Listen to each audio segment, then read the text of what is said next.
Hey there, I'm Ted Craig, editor of Restoration and Remediation Magazine, and this is Ask the Expert. My guest today is Leighton Heeley of KnowHow. Leighton, why don't you introduce yourself and tell us what it is that you folks do? Yeah, thanks, Ted. It's really nice of you to have me. My name's Leighton. I'm with the team at KnowHow. And today in restoration and construction industries, we're the leading workforce software to help companies to be able to combat so many of the challenges that they have with the workforce today. The workforce today is different. They have different expectations in how you train them, support them, really bring them up to speed and how to do their jobs. And we're a software tool that streamlines all of that. And so I can speak more to that, but looking forward to chatting with you today. We're a very research-driven software company. As kind of leaders in workforce and workforce enablement and helping labor companies to win with the workforce, we do a lot of research. And our most recent research project is the largest study ever conducted on the restoration industry. Which you published in this book right here, Why Yeah, Workers Quit, which absolutely. if folks were at Contractor Connection, they might have seen it there or some other places.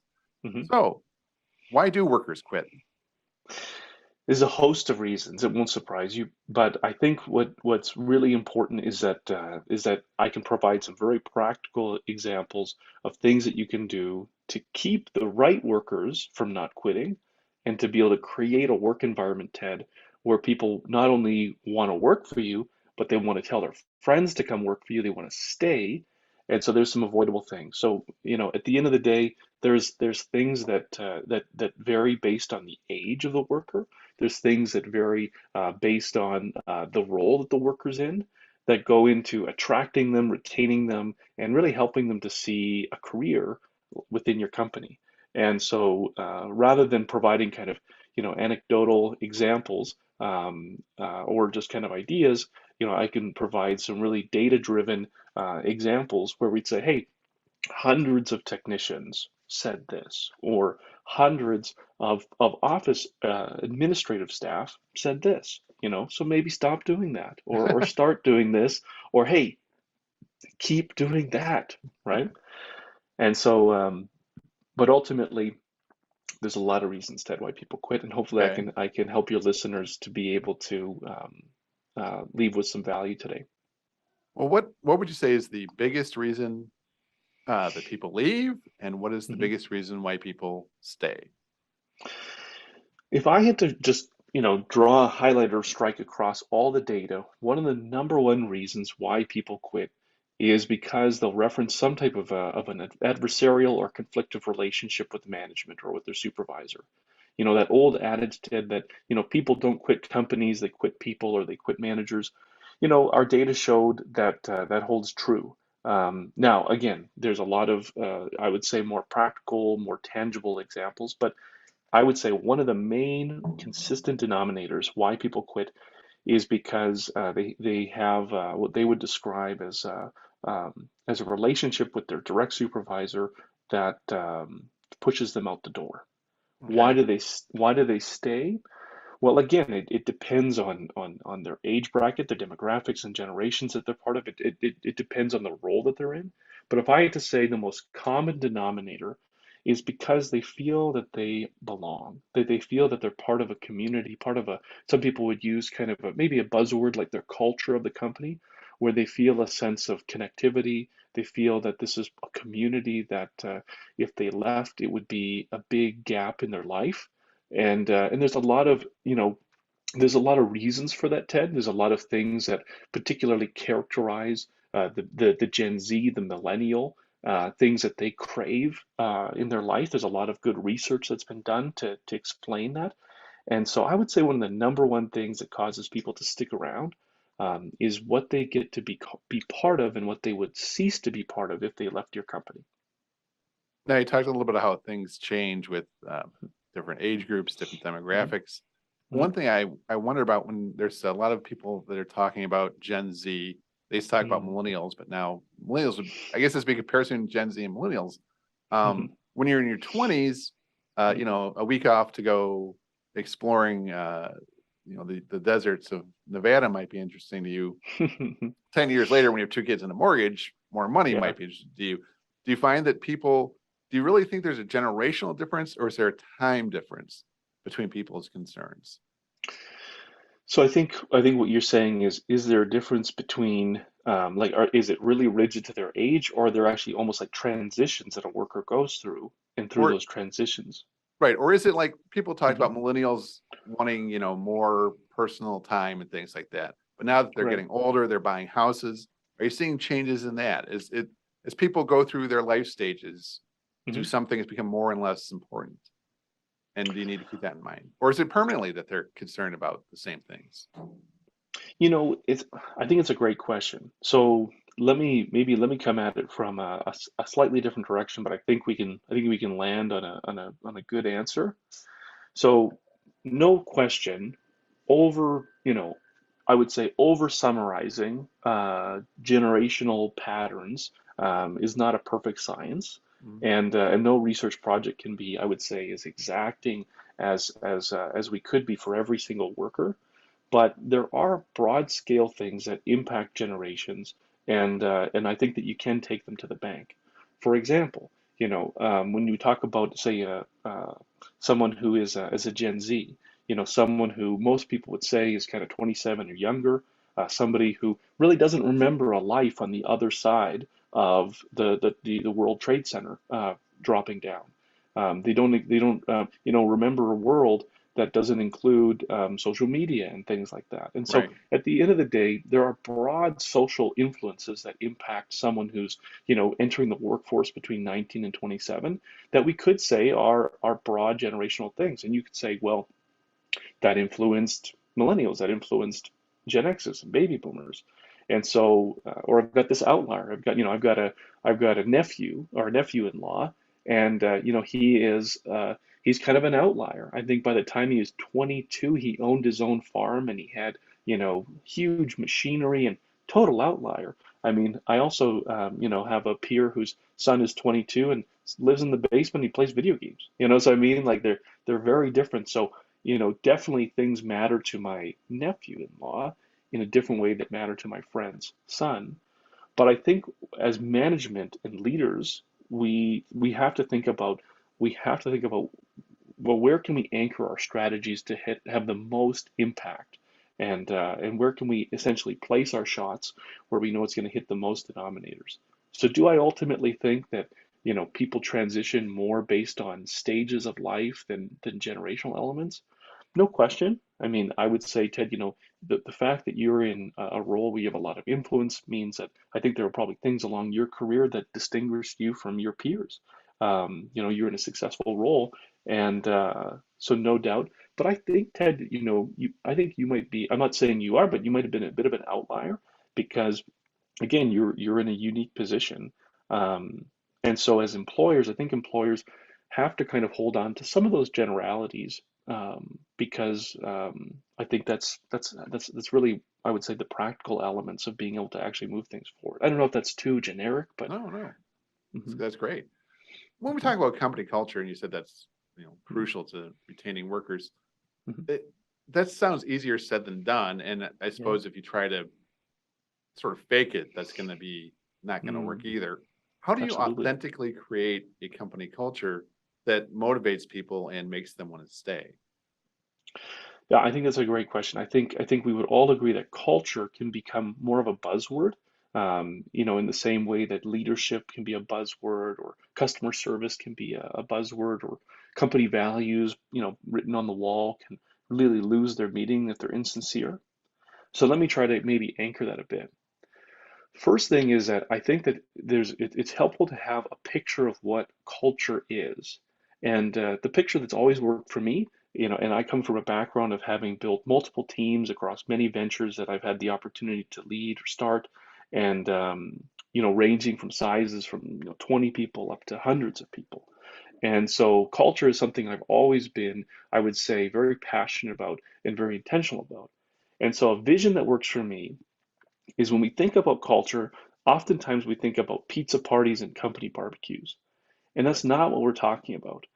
What I would describe as culture is, I like the visual of picture, you and I, Ted, are kind of bushwhacking through the Amazon, and we just stumble upon a tribe in the middle of the Amazon. And you know what? We may be the first Anglo people they've ever seen, right? And immediately, like, our differences are very profound. We're seeing that there's roles in place. There's things they do every morning that just don't make sense to us. There's something that happens just before supper that, seems, I don't know if this is a ritual or what is this. And then we stay there, happens to be the full moon, and there's something that they do. It's very clear that this people group has a distinct way of doing things, or as I like to say it, it's just how we are. It's just how we do things around here. And that's ultimately what I would say is your culture is that, and we've all heard the adage that there's no such thing as, good culture and then no culture. You have culture. You just have to understand if it's accomplishing what it is that you want it to accomplish for you. Is your culture achieving is it achieving the goal of creating community? Is it enforcing the values that you want to represent your company? Is it retaining your staff? Is it developing ownership and leadership? I mean, there's at the end of the day, there's a way of evaluating your culture. But first things first, I think people need a picture that culture is less about activities and it's more about this interconnectivity that we have around, let's call it, characteristics of of the motions and rhythms of what it's like to be together that are intentionally imposed upon this community in such a way that when somebody joins, it actually requires them some time to learn the dance, right? You know what I'm saying? And so I'm a big believer that for you to be able to build culture, it starts by you embracing, I think, four critical things.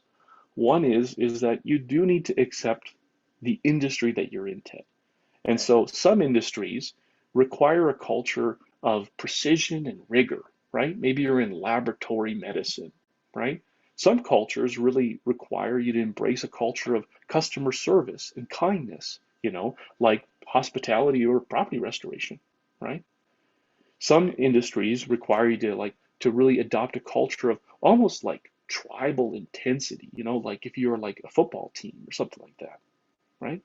And so I think first sometimes people, they love the culture of the sports league that they're part of, and they want to bring that to work. And that really drives maybe the sales team. But you find that your customer reviews are really suffering because people are too brash and they're a little bit too, bit of a kind of a bull in a china shop. So I think the first thing is when you think about your culture, you have to first ask yourself, what's the industry that we're in? And what types of behaviors and characteristics really are best optimized for the needs of the marketplace that we're in. And I think that in the property restoration industry and the cleaning industry, really more of a service orientation is necessary. More of a, you bet, sir, I can get you some more towels is much more appropriate. Certainly, professionalism and reliability. The second thing is, no doubt, you don't have to be a behaviorist or a psychiatrist to connect the dots that our behaviors stem from what we value. And so no doubt is that the values of leadership and management will characterize the team's culture because there's just no way around it. The way that you and I interact in the hallway, Ted, is reflective of what we value. Do I value Ted getting out of my way, or do I value actually, making sure Ted's needs are accommodated? At the end of the day, they stem from what I believe about myself and Ted. And so in leadership, what has been my experience is that leaders have to get to a place where they do anchor the principles around, what they value and what they believe to be true, and they need to find a way to communicate that to their team and find ways to be able to police and shepherd their teams to accommodate those values because those values influence our culture. Do you have a culture of kind of crass and crude jokes where people are left out and marginalized? Or do you have a culture of thankfulness and celebrating things and making people feel like they've been validated? At the end of the day, those stem from what you value Or if you don't enforce values as a leader, then you really allow just kind of basically your team to just kind of organically express their values, and you just kind of hope that those values serve your marketplace, serve your workforce. So I believe, the very first thing is, no doubt, think about the industry that you're in, think about your own personal values, and then from there, I'm a big believer, Ted, in creating rituals within your culture, rituals that support the goals and the rhythms and the reality of your business.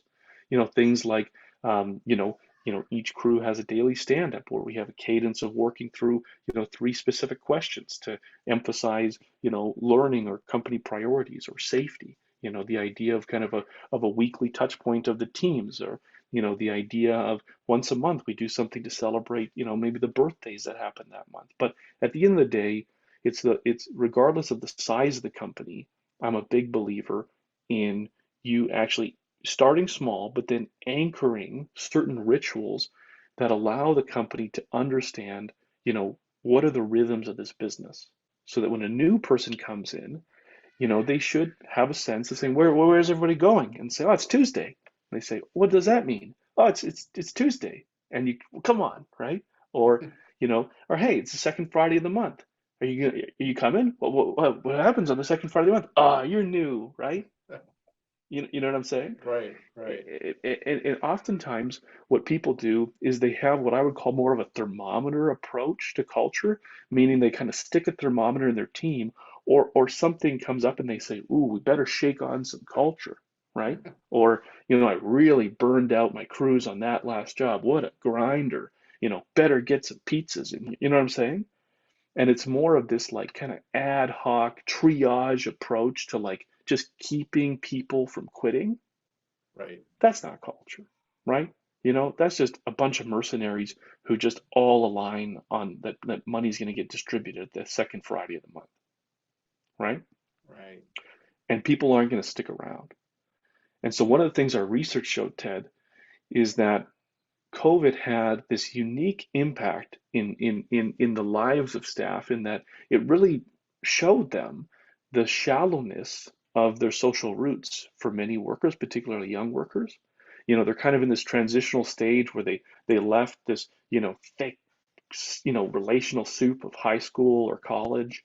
One of the things that I would say parallel research has showed, Ted, is that incoming workers, especially young workers between those ages of like 25 and kind of 32, those workers, when you look at the studies, will say that this is in the U.S. this is the generation that's the least likely to be connected to a faith-based community, the least likely to be plugged into like a volunteer community, the least likely to really be connected to some kind of like some type of like a pickup sport type thing.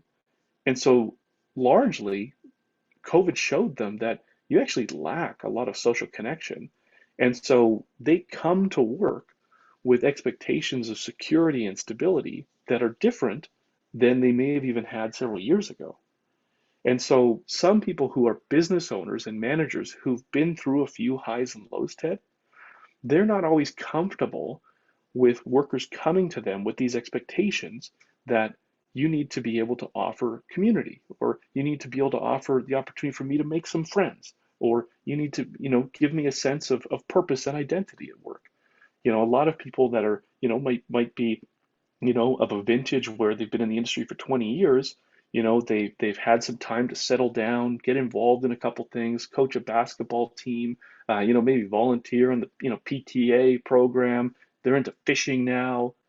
They got stuff going on. But a lot of workers that are coming into the industry, they don't have stuff. And so they bring to work these expectations that for some people they're uncomfortable with, and so they fumble with it, and they just make a mess of things, and then people kind of, nomadically move on to the next company.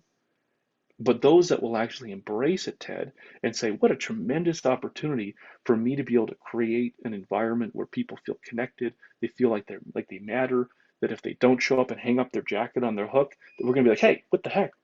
Where's Leslie? That's her hook, right? Um, People bring those expectations to work. And for companies and management teams that are able to actually embrace that, kind of shake off some of things that might feel a little weird or awkward and just lean into it, you can create a work environment that does two things. It retains people, and then Ted, here's the key thing. The number one source of high quality workers into the restoration industry in the last 18 months was referrals. You're right. Yeah, I hear that in a lot of trades that you want to Yeah, hire the friends of your best workers, basically. yeah, If you can't. yeah. And I'll tell you, when you think about all these elements of the workplace that you're like, well, I don't know if I'm comfortable with that, if you'll embrace that, the reality is that there are so many businesses today that just aren't investing in creating a work experience that is worth talking about. People are social media, hanging out at, grabbing a pint after work.